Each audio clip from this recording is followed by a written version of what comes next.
त्याला तर मसूर डाळ घेतलेला आहे, मसूरची भाजी करणार आहे. बघा मस्त मसूर धुवून घेतलेला आहे. टमाटे घेतले,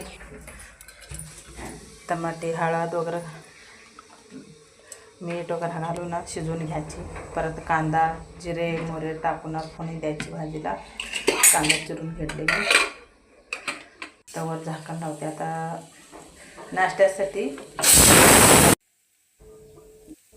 जाम लावून हे ब्रेड शेकून घ्यायला लागले. मस्त चांगला तेल वगैरे सोडून जाम आहे हे ब्रेड शेकून घेतलेलं वरती लावायची.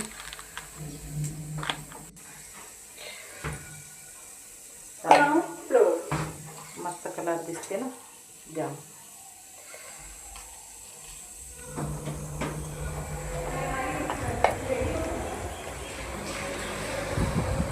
जामचे ब्रेड शेकत झाल्यावर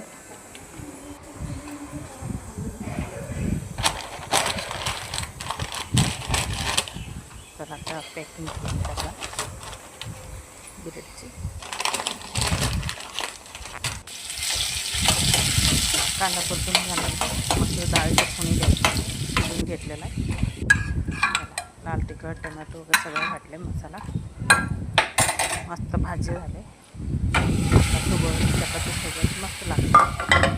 आता मी केलेलं आहे फुलके बनवले मस्त डाळीसोबत.